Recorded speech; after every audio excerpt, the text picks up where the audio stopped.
거예요. 타락하면 자기밖에 몰라요. 나만 살면 되지 너는 중요하지 않다는 거예요. 우리는 중요하지 않다는 거예요. 이게 타락이에요. 타락. 나서부터 시작되는 거죠. 그래서 다른 사람을 찔러 죽이고 돈을 빼앗는 거예요. 왜? 내가 돈이 필요하니까 너는 필요 없다는 거예요. 입장을 바꿔놓고 생각해보세요. 우리가 당하는 입장이 되어본다면 이게 지옥입니다. 제가 인도를 가고 태국을 가면서 느낀 게 있어요. 우상이 판을 치는 나라들의 국민들은 결코 행복하지 않아요.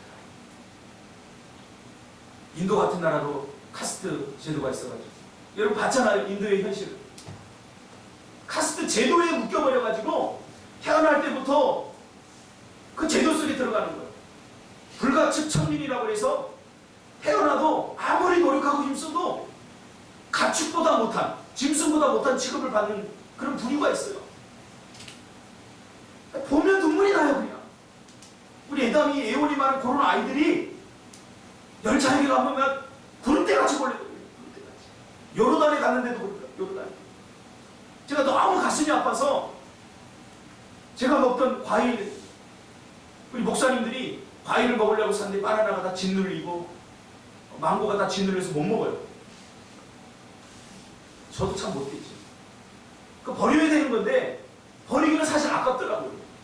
먹을 만한 게 몇 개 있어가지고 제가 요르단에 가서 버스에 타서 아무도 안 볼 때, 내가 인도에서 한번 경험했기 때문에 아무도 안 볼 때 한 아이가 막 그 앞에 와서 막 $1 하는데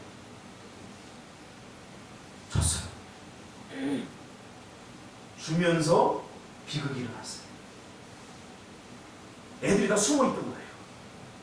한 30-40명이 모여들어서 요만한 봉지 하나 가지고 서로 막 때리고 치고받고 서로 빼앗으려고.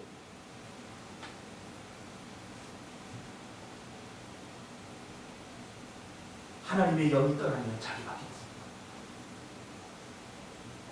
없어. 너에게 관심이 없는 거야.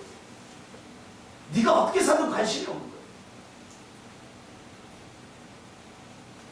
조그만 우리 한 예원이만한 나이에 6살 나는 나이 그 아이가 내가 하도 측은해갖고 우리 애담이 예원이 생각이 나서 그 줬는데 나중에는 한 12살 13살 난 아이가 다 평정하고 그 바나나 그거를 찌꺼기 이렇게 들고서 웃으면서 가는데 죄송합니다. 난 그 얼굴에서 악마의 모습을 봤어요. 그 어린애 우리 같으면 어떻게 했어요? 내가 조금 힘들더라도 굶더라도 어린아이를 먼저 먹이잖아요. 타락한 인간은 절대 그거 생각 못합니다. 그러니까 우상이 판을 치는 곳에 가보면 다 그래요.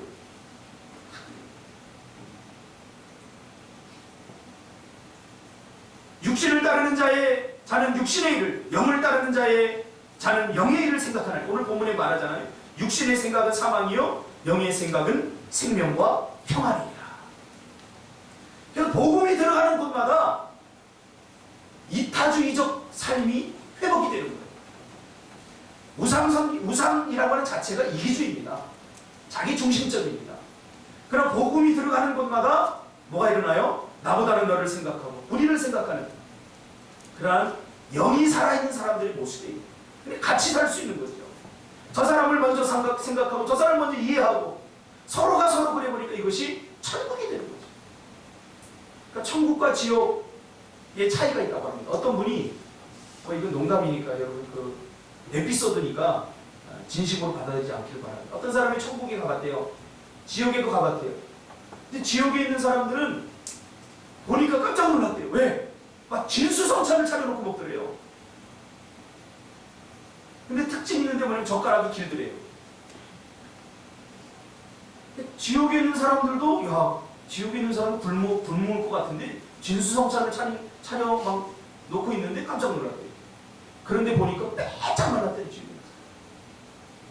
왜 그런가 하고 가만히 봤더니 그 젓가락으로 먹는데 집어서 이렇게 자기를 먹으려는데 이렇게 젓가락이 기니까 뚝 떨어지고 이게 입에 안 들어오는 거야. 젓가락이 너무 길어서. 그래도 자기가 먹고 살겠다고 서로 막 이러고 있더라고요. 먹지 못해 빼짝 말라고. 천국에 가니까 똑같은 진수성찬이 차려져 있는데 딱 집어서 앞에 사람 먹여주더래요. 또 저 사람 딱 집어서 앞에 사람 먹여주더래요. 그 천국에 있는 사람은 쫙 살이 쪄가지고 건강하고 우스갯소리지만 굉장히 중요한 의미가 있다고 생각합니다. 영이 주고 타락한 사람은 자기밖에 몰라요. 자기만 힘들다고 해요. 자기만 어렵다고 해요. 그러니 다른 사람은 힘들고 어려운 거 여러분 생각하겠습니까? 예수님은 십자가에 달려 돌아가시면서 피를 쏟으시면서 나만 세상에서 가장 힘든 걸 그렇게 하지 않았어요. 그 죽어가면서도 죽어가는 우리를 살리기 위해서 기꺼이 자신을 희생하고 헌신했어요. 영이 죽은 사람은 희생과 헌신이라는 말이 무슨 의미인지 몰라요. 희생, 헌신 이 말이 무엇을 의미하는지 모른다. 미국을 일으킨 힘이 뭔지 아십니까? 노페인 노게인 정신. 고통이 없이는 대가가 없이는 기쁨이 없어요. 헌신이 없이 아무것도 없어요. 기독교는 미국은 기독교 정신이잖아요. 기도로 시작하고 기도로 마쳐요. 미국이 타락했다고 하지만 사실 우리나라가 더 타락했어요. 음성적으로 여러분 얼마나 미국이 굉장히 자유스러운 것 같지만 아직도 미국을 이끌어가는 그 주 세력은 퓨리탄, 크리스찬 정신, 청교도 정신으로 뭉쳐있어요. 아직도 매일 때립니다. 정신 차려야 됩니다. 겉모습만 보고 우리가 모든 걸 판단하면 안 됩니다. 육신의 생각은 하나님과 원수가 되나니 이는 하나님의 법에 불복하지 아니할 뿐 아니라 할 수도 없습니다. 육신에 있는 자들은 하나님을 기쁘시게 할 수 없느니라. 우리가 이번에 미얀마도 가고 또 태국도 가고 또 이제 다른 한국은 아직 세 나라를 가려고 합니다. 결정되지 않았지만 여러분 가서 보세요. 미얀마도 세계에서 자원이 많기로 유명한 나라입니다. 또 불교가 판을 치니까 거기도 다르지 않아요. 인도나 태국이나 요르단 이런 나라와 다르지 않아요. 영이 죽은 사람들이 통치하니까 어때요? 난리지 않습니까? 이집트 같은 데는 지금 육신에 있는 자는 하나님을 기쁘시게 할 수 없습니다. 무슨 말입니까? 영적인 삶을 살아야 하나님이 주시는 생명의 평안의 삶을 살 수 있다는 말입니다. 영적인 삶만이 하나님을 기쁘시게 할 수 있고 하나님의 기쁨이 우리의 풍성함으로 나타나게 되는 것입니다.